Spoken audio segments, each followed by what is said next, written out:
Classroom is on the air.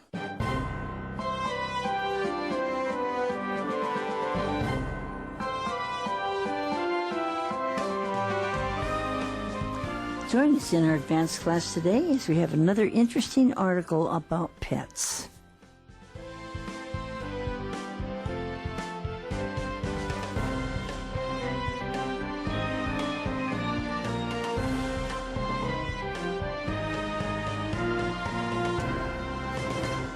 Welcome, everyone. How are you today? Great. Good. Thank you. How are you? We're talking about pets, and I'm glad that Hazel didn't bring her bird because Joey likes to talk too much, you know. But Hazel, you have some very cute dogs. How many dogs does Hazel have? 4 dogs, Four right? dogs. And 2 birds. How come you have 4 dogs? Did people just not want their pets or what? Well, the oldest one I have, I got as a puppy. Nobody wanted it. Mm-hmm. And then the other 2 are miniature poodles, and I did want those. You did? And then I really wanted a big poodle, but I already had 3 dogs. That was too much. So- But then someone had a big poodle, and they couldn't keep it. Uh-oh. So there you go. And it needed to be... It wasn't as well cared for as it should have been, so I decided to take it. And But don't give Hazel any more dogs. If you're listening in, please, because Hazel's No, got I'm 4. not looking for any more Okay. pets right now. She has but I do. But they enjoy are them. nice. Big They are compassion for dogs, right? Right. Yeah. Well, we always had dogs and cats, and I think it's good for kids to have the responsibility of knowing how to take care of a pet when they're little and not poke at their eyes and shout at them. And, you know, it's good to start out. There's a lot of pictures you see of babies with their pets. Pets take care of them. Don't you think it's good to start when they're small? It is. If and you train them. I don't know why parents let their children annoy pets. Right. It's not only bad for the pet, but they could be bitten or hurt. That's true. And Yeah. it's not really the pet's fault if No. the child is. No, you have to train the annoying it. children, not the pets. Exactly. The pets are okay. It's children. Exactly. And a lot of times parents will get their child a pet just because the child will like, oh, like a Mom, toy or I want something. a dog. Okay, here you go. Yeah. But then when they get older, they don't want to take responsibility for it. Right. Or they don't want to take. Usually, parents have to say, "Okay, if you get a dog or cat, you have to take care of it. You have to feed it or comb it, and give them responsibility." That's good, and not just like a toy. I don't want to play with you now and hit it. You have to teach kids how to take care of them. That's right. right. And also think about which pet is the most suitable pet for a child. Right, and nowadays a lot of people live in apartments and all, and they shouldn't have great big dogs because those dogs need to exercise and run, and they can't get that always, you know. Right. So it's much better to have the smaller kinds of pets, like little Japanese dogs or some of these pets that are a little bit smaller for apartments, and birds might be okay. So but, yeah. you can read a lot and find out what is the most suitable pet for an apartment or for You should find the out, time you right. have or the exercise you can give it. You know, I feel bad when I see these Alaskan dogs that are made for the cold, icy area, and they bring them in the subtropical country, and then all of a sudden these dogs are just too hot, and they shave them. You and know, it's still not good. It's not good, but I think those people will leave the air conditioning on, so they must have a big bill. A high and bill. they keep them clipped. So I have seen some owners who do try to be responsible. Right. But But it's better to think about a pet that's suited for that climate, really. Yeah, that's something to think about. So you don't just say, oh, that dog's cute, let's get it. You have to think about it. Exactly. Do a little bit of research first, see? Exactly. So our article on page 15 is not just talking about loving pets, but it's talking about how we can take care of them, and one of them is they need vet service. What kind of service do veterinarians give to our pets? Well, they can neuter or spay a dog so it won't have unwanted puppies. They give it vaccinations so that it won't get diseases. They take care of small injuries or And large sometimes injuries. pets have things like they get worms that they get from being out in the street, Right. and they can give them, Sometimes deworm them. Eat cell phones and things that are Well, well if for you them. do that. But I think the main thing is that they also sometimes they get things where they get ticks and things, and they itch and they scratch, and they give you medicine to take care of some of these things. Right. And actually, there's a lot of medication that you give your pet once a month to keep it from getting fleas and things. And believe me, it adds up. It is It pretty does. It's expensive to have a expensive. pet. Yeah. but they're nice. And, they said it can change a person's life. And they're finding now that a lot of these retirement homes and places where older people go, that the people are a lot happier if they have dogs or cats or pets around. And it makes a big difference in the lives of these people. Yeah, now that I have Suki, I got Suki 5 years ago when I lived in Korea. And before I had Suki, I was kind of out, hanging out with my friends. But then when I got him, I didn't want to hang out with my friends. I'm always at home taking care of Suki. And I kind of grew up a little bit. Like, I learned how to really take care of my animal. Well, and don't you feel like when you get through work and you go home, you expect to have your cat meet you when you go home? Yes. I mean, if they're not there, it seems kind of empty, right? Yeah, that's right. I come home and he always greets me and rubs against my leg and starts purring. So somebody's kind of waiting for you at home. Yeah, it's a good feeling. Yeah. Well, I see Hazel taking her dogs out to the park, and they all seem to be having a good time. And it's kind of fun. It's a job, but it's Yeah. fun. And I used to take the one little poodle to the hospital to visit elderly patients. That was And, fun, and like you said, they enjoy that. Oh, It they gives them do. It something means a look lot to forward them. Especially poodles. They got all that curly, Yeah. furry hair. They think it's so much fun, right? So our article then is talking about a place then that has vet care. It's kind of a clinic. And tell us more about what we mentioned yesterday. Well, the idea is to have a model for other veterinarians, and his model is high volume and low cost. So they they treat a lot of pets, and they lower the cost. And we know a lot about the people clinics, but there's pet clinics too. And there's sometimes we see them in Taipei, different places that are open 24 hours. If your pet gets sick in the middle of the night, what are you going to do? They're coughing and they can't stop or something, and you've got to go to one of those places. So you need to find out where these emergency pet clinics are, because your vet probably won't be open, right? That's true. Okay. So It's a good point. I think we've all had those times when we think, "Oh no, what can I do?" It's in late an at night, emergency yeah. situation. Okay, so let's look at page 15 today. And we were talking about this business, and a lot of people use the one that this Gary Silverglatt has as kind of an example. Now, it wasn't easy for him to start this because it costs a lot of money to do all these things. So let's find out more about it as we read on page 15, the first 2 or 3 paragraphs.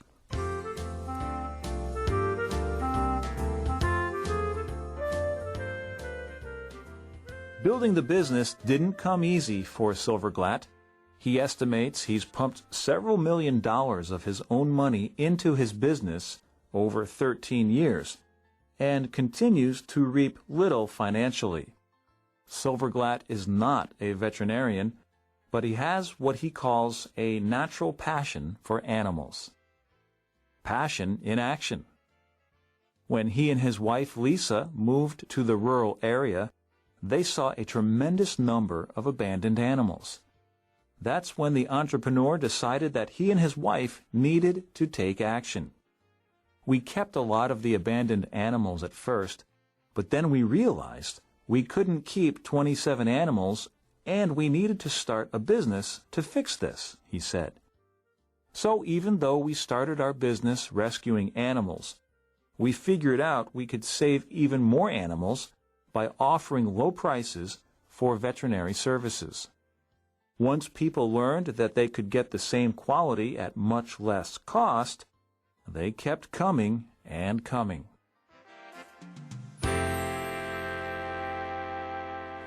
Well, building any kind of a business doesn't come easy. They call these startups. When you start something new, it costs money, doesn't it? Yes, and here it says that he pumped several $1 million into his business, which means he spent a lot of his own money. I don't have several $1 million. I mean, how would you like to have several million to start your business, Hazel? Well, I wouldn't need to start a business if I had several million. But sure. You must have had the money, yeah. It's very risky for him. He must really care about pets. He pumped his own money into this business. So Right. In other words, it was non-profit. There was no profit.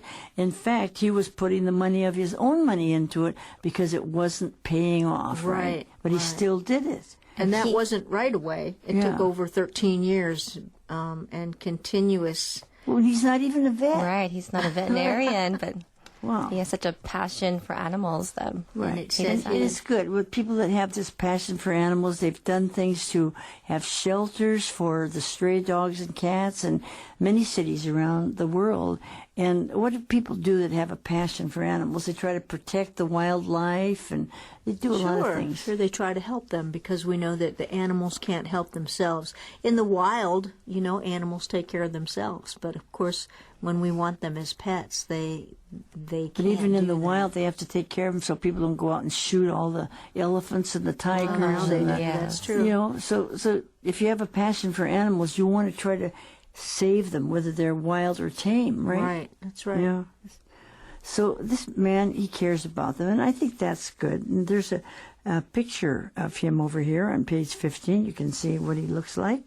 And he has this passion for animals. Now, if you have a passion for animals, I just love animals, and you don't do anything about it, that's not very good. You have to have passion in action. If you believe in something, then do something about it.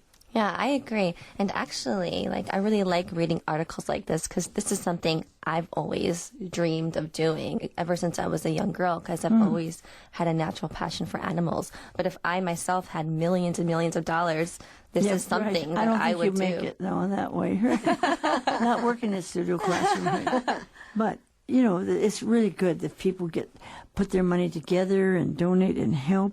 And so he started this because he was already a businessman, wasn't he? Right, he was an entrepreneur, and it seems like he was wealthy enough to invest in something that he had a passion for. It's nice that his wife believed in it, too, because she might say, why are you spending all that money? I mean, this is our money, and you're spending it all on those stray animals. But his wife was in it with him. Right, and so it begins to tell the story of how they got interested in this idea. And how did they get started, Hazel? Well, they moved to a rural area, so they moved maybe to the countryside, and they saw a tremendous number of abandoned animals. Now, that's terrible. To abandon means to just let them go. They just drop them off on the street or any place, abandoned. Yeah, Right, left behind they get- without protection. They get Right. dumped somewhere, and I think we need to stress, please don't do that. Don't abandon your animals. So if they try to pick them up and take care of them. Right. Now, Hazel, you got 4 dogs and you can't take care of any more. But he had 27 animals. He had a bigger place than yours, Well, right? I can still take care of the dogs. It's a handful sometimes. Yeah. But yeah. Yeah, but I mean, if he 27, lives on a he big had place, it would be 27, different, though. So maybe I could get a few more after all. I think you're okay for now. But, he tried to do that. But that wasn't really just taking care of these abandoned animals. Wasn't really enough to meet the need. Isn't that right? Right. So they started a business of rescuing animals. And how did they figure out they could do that? They figure they could save more animals by offering low prices rather than just holding them. They can treat them. Well, that was a good idea. I mean, they said, well, let's help more people to take care of because we can't take all these animals, but we'll help people so they can keep their animals. Right. So perhaps a lot of people would welcome a pet, but they know that the medical expenses are too high, so they didn't get one. But now they realize they could have a pet if the cost was low. So instead of keeping all these animals, they would maybe find homes for them. Well, that sounds like, really that he had the right idea. And I think he's done a good job in that way. And like you said, we still need vets with good equipment that can take ultrasound. And, they can't always have all of that in the clinic. But Right. sometimes maybe they do. But they try to help those people that cannot afford those expensive things. That's what he tries to do. Right, and we know that perhaps this is a good business model, but he's pumped a lot of his own money into it, Right. so it's not for everybody. Well, at the beginning, but now if Right. he has more of a volume, high volume, then it makes lower cost Right, too. that's right. So this man really does have a passion. He's the founder and the owner, Gary Silverglatt. And there's a picture of him outside of his express place. Okay, if you go there, you can say, oh, yeah, I saw your picture in studio classroom. Right? Well, actually, this idea started to have what we call momentum. And what does momentum mean?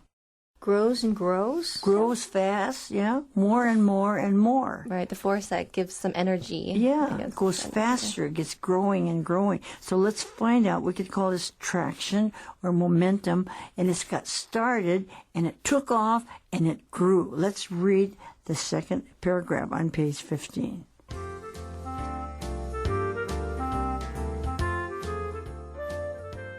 Gaining traction. Silverglatt's business gained momentum when he partnered with Lamar Advertising, one of the nation's largest outdoor advertising companies, to spread the word. Despite the competition from private practice veterinarians and emergency clinics, Angel's Vet Express Care has managed to recruit top-notch veterinarians from around the country to tend to clients.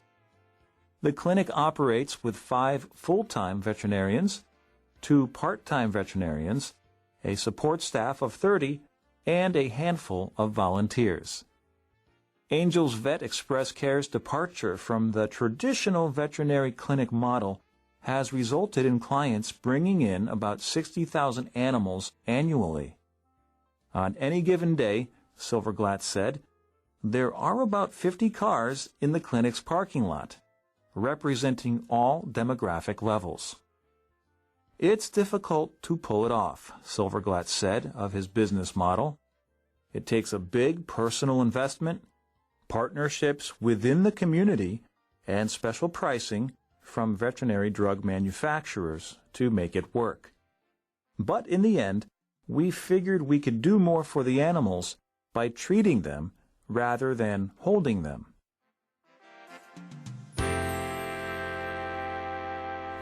Now, the reason that he joined with this advertising company was to help people know more about it. He wanted to spread the word.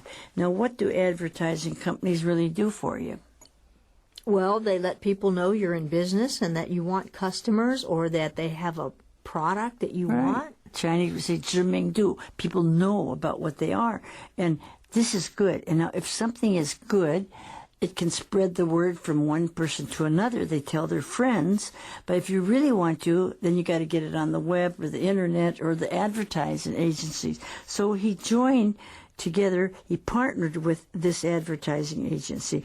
And it's one of America's largest outdoor advertising companies. I don't know much about it because we live in Asia. But anyway, there's a lot of big advertising companies, and they help let people know if you have an animal that needs help, go to this place. Let's spread the word. Spread the word. What word? Well, see, the message. That there's a place that you can get your animals treated for less. And now that's advertising is a little bit opposite of word of mouth. If you say that, you're just telling each other. Word of it's mouth. a great deal. And so But the that's advertising agency spreads the word by communicating it to a lot of people, right? To let spread the everyone word. know.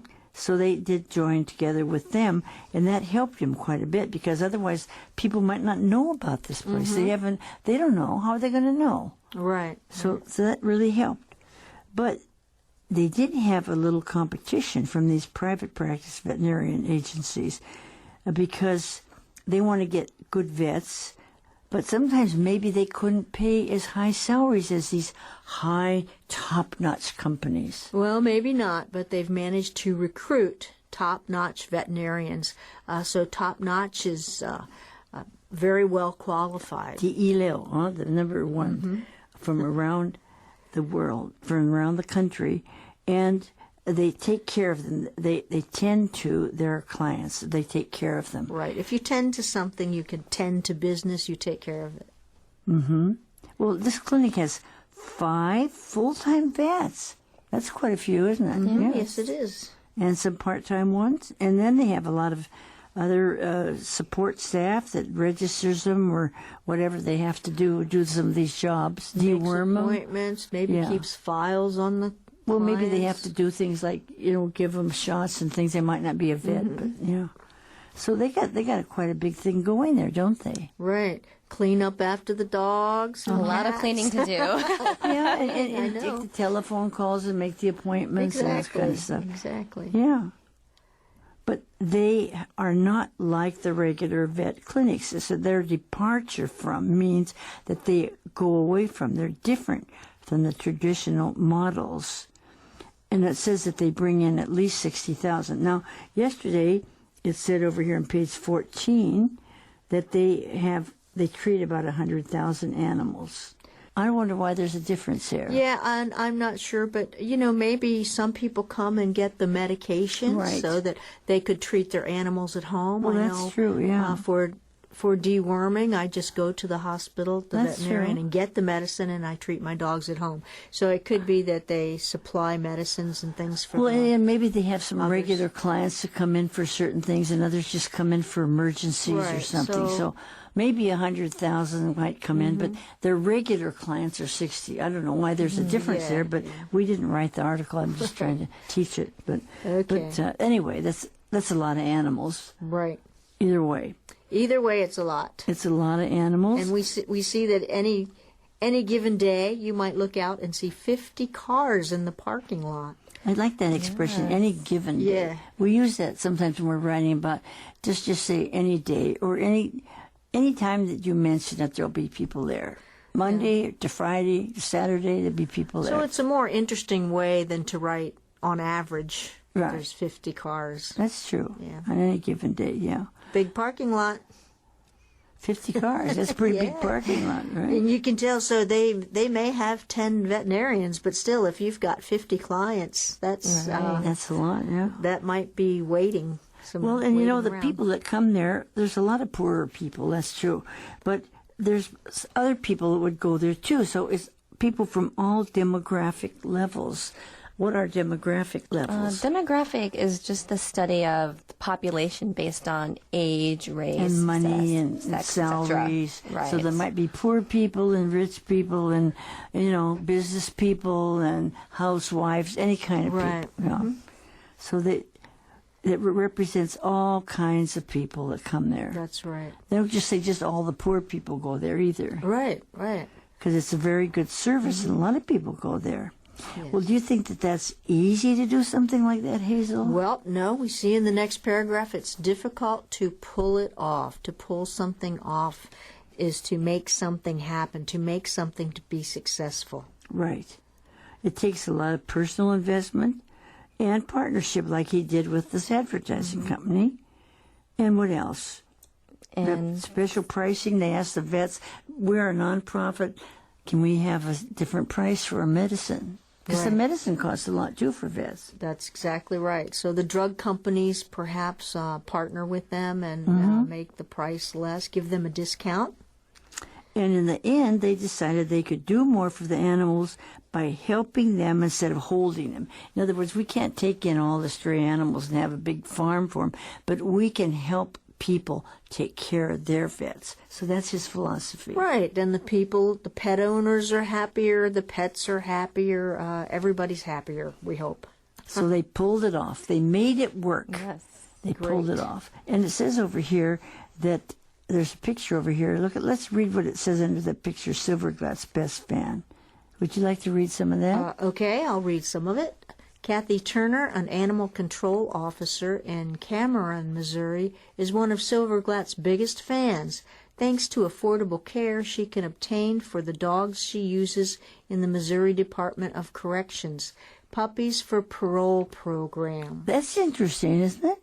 Yeah, they give people, I think, people that are in prison or perhaps on parole, little puppies to train, and it gives them a purpose, and it gives them a partner, and it seems to be a very good idea. It helps. And so she can get some of those animals that they can use for training in the prisons from this place. That's a good idea. Right, A and, good partnership, isn't Right. it? Some of her cost would be medical care for the dogs, so it's good. That's true. What else does it say about the program? It says the program made possible through partnerships with animal shelters and animal advocacy groups statewide allows select offenders the opportunity to train rescue dogs. Now that word advocacy groups is interesting. That means groups that will promote the welfare for animals, right? Like public support. Public supported, right. Speak out for. So certain offenders or people in prison, they can train these rescue dogs. And it says if it weren't for Angels Vet Express Care, we wouldn't have the program, she said. In fact, we don't have enough dogs in Cameron for the program. So we bring in dogs from around the state that would ordinarily be euthanized. Oh, that's a sad term. Right. So instead of putting the dogs to sleep, which is a polite way to say Killing end them. their lives or kill them, Right. they bring those dogs in, and it helps prisoners. So it's a win-win situation. And thanks to the Angels Vet Care, they can do that. They can afford to do that. So that gives us a lot of different viewpoints. If people bring their animals in, the animals can be used to train people that they're doing in prison programs to help prisoners learn how to train dogs. Some of these dogs will work at the airports for sniffing for drugs, and they have all kinds of things to train dogs for. And these prisoners can do that. Right, and I think that's awesome because it's not just helping the dog, but it's really a healing process for the offenders. That's right. So this man, I think, is got a good vision. He's working hard at it, and his idea is the main purpose of this is to have vet care that people can afford. And I think that's a good purpose, really. Yes. So thanks for being with us for this article. Now, tomorrow we're having a different article, but it also is about animals. It's this interesting story, and we always like stories. This is a true story. So be sure and come tomorrow as we talk about some animal that was used to help a child. That'll be fun. So be sure and come back. We'll be here. Yes, see you tomorrow. Goodbye now. Bye-bye. Bye.